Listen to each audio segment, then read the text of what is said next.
원합니다.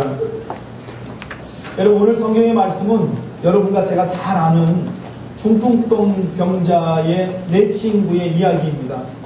너무나 유명한 얘기이기 때문에 아마 여러분 중에 대다수의 분들이 이 성경 본문에 대해서 알고 계실 거예요. 우리가 이 성경 본문을 읽으면서 갖게 되는 의문이 하나 있습니다. 어떻게 그들이 그렇게 열정적으로 친구를 위해서 그렇게 수고할 수 있었을까? 참 대단한 일인 것 같습니다. 중풍병 앓고 있는 친구를 침상에 메어서 내 친구가 그 친구를 데리고 예수님 계신 곳에 갑니다. 가보니까 사람들이 너무 많은 거예요. 들어갈 수가 없습니다. 그랬더니 그들이 어떻게 했죠? 지붕 위로 올라가서 지붕을 뜯고 자기의 친구를 예수님 앞에 내리는 이런 모습을 우리로 하여금 보여줍니다. 여러분, 어떻게 그들에게 이런 열정이 있을까? 부럽다. 그런 생각을 할 때가 있습니다. 그들 안에 있는 용기. 사실 여러분, 오늘 이 성경 본문 속에 숨겨져 있는 이 내 친구가 갖게 되는 참 벽들이 있습니다. 사람이라는 벽이 있고요. 편견이라는 벽이 있고요. 또 환경이라는 벽이 이 네 명의 친구들 앞에 있었던 것 같아요. 그럼에도 불구하고 그들이 맞서서 있는 그 벽들을 넘어서서 자기의 친구를 예수 앞으로 인도하는 그들의 모습을 우리들이 성경을 통해서 보게 되면서 우리들이 깨닫게 됩니다. 야, 이 사람들에게 이렇게 하게 하는 것이 무엇일까? 여러분, 오늘 제가 성경을 묵상하다가 찾아낸 첫 번째 단어는 최선이라는 단어입니다. 오늘 이 친구들의 모습을 보면서 아마 최선이라는 단어가 적합하지 않을까라고 저는 생각하게 됐습니다. 열심히 하는 거죠. 할 수 있는 데까지, 정말 감당할 수 있는 데까지 하는 겁니다. 아마 우리들이 인생을 살아가면서 우리가 배워왔던 삶의 습관 가운데 이렇게 하라고 많이 배웠던 것, 최선이라는 단어가 아니겠습니까? 그러나 여러분, 성경은 오늘 특별히 예수님은 이 네 명의 중풍병자의 행위에 대해서, 그들의 행동에 대해서, 그들의 최선에 대해서 칭찬하시는 말씀이 단 한마디도 없다고 하는 것에 대해서 여러분과 한번 돌아보게 되길 원합니다. 참 놀라운 일을 했어요. 참 최선을 다했습니다. 참 열심히 했습니다. 그러나 오늘 성경은, 오늘 예수님은 그들의 행동에 대해서 한마디 코멘트하지 않으시고 계시다는 사실에 대해서 여러분과 함께 돌아보게 되길 원합니다. 어쩌면 성경의 전체적인 메시지가 우리가 살아가는 우리의 방식인 최선을 다해 경주하는 삶에 대해서 칭찬하시는 본문들을 찾아보기가 참 드물다는 것을 깨닫게 됩니다. 오히려 성공보다는 실패에 가까운 최선의 삶에 대해서 성경이 오히려 말씀하시는 것을 우리가 깨달을 때가 참 많이 있다는 겁니다. 여러분, 예를 들면 야곱의 이야기 속에 그런 이야기가 있습니다. 야곱이 장자권을 자기 형 에서에게 사기 위해서 사냥을 하고 돌아오는 에서의 길목을 그가 지키면서 팥죽을 끓입니다. 성경에는 붉은 죽이라고 되어 있죠. 그러나 우리는 팥죽이라고 이렇게 생각들을 하죠. 여러분, 한번 생각해 보세요. 얼마나 많은 노력과 정성과 준비와 계획과 최선이 거기 들어있습니다. 에서가 돌아오는 길목을 정확히 지켜야 되고, 그것은 오랜 시간의 관찰이 필요한 일이고, 거기서 음식을 만든다. 여러분, 음식이라고 하는 것이 시간을 조금만 지나면 맛이 없지 않습니까?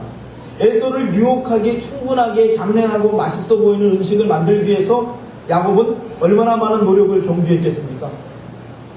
우리가 충분히 상상해 볼 수 있는 야곱의 최선이 거기에 있다는 거죠. 결국 야곱은 그 최선으로 말미암아 자기가 얻고자 하는 장자권을 상징적으로 에서로부터 빼앗습니다.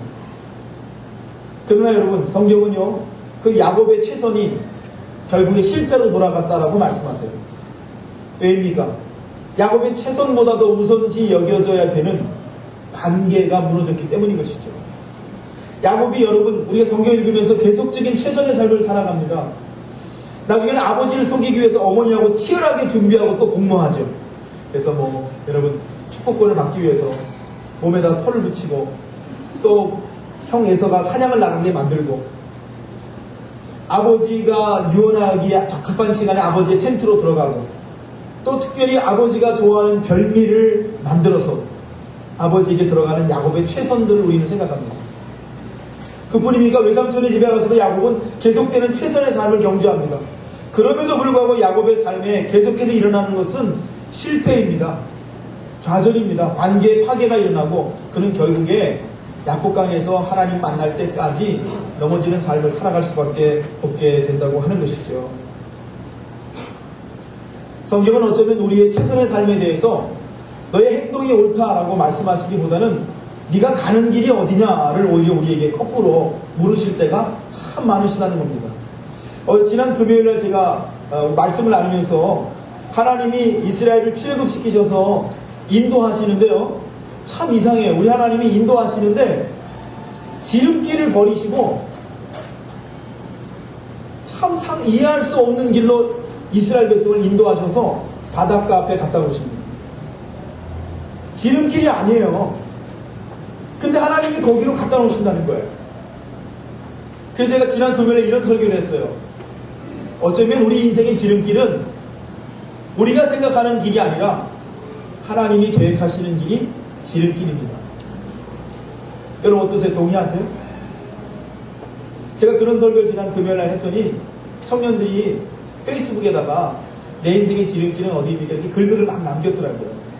사랑하는 여러분, 오늘 성경은 내 친구의 최선에 대해서 분명히 말씀하시지만 그러나 이 최선에 대해서 긍정하거나 동의하거나 이것이 옳다고 말씀하는 어떠한 언급도 우리가 발견할 수 없다는 것이죠. 오히려 여러분 오늘 2장 5절에서 예수님은 거꾸로 그들의 믿음을 보시고 라는 우리가 정말 다시금 돌아봐야 될 말씀을 하신다는 것이죠.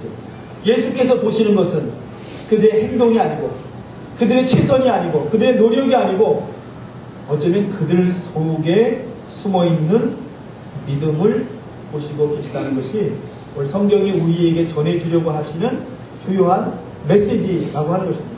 사랑하는 여러분, 하나님은요 여러분과 저의 최선 이전에 우리 속에 들어있는 것, 우리 안에 있는 것이 무엇이냐를 보시기를 원하신다는 이 고백이 여러분의 고백이 되시기를 주님의 이름으로 축원합니다.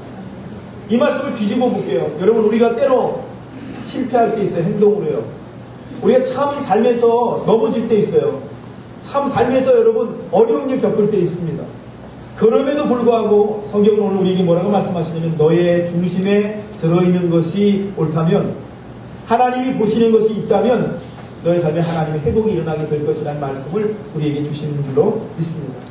여러분, 예수님이 오시는 것은 중풍병자의 내 친구의 열정도 아니고요, 용기도 아니고요, 끈질김도 아니고요, 그들이 벽을 넘어서려고 하는 노력도 아니라 어쩌면 그들 속에 들어있는 믿음, 바로 그것을 하나님이 보시기를 원하신다는 말씀이 되시는 것이죠.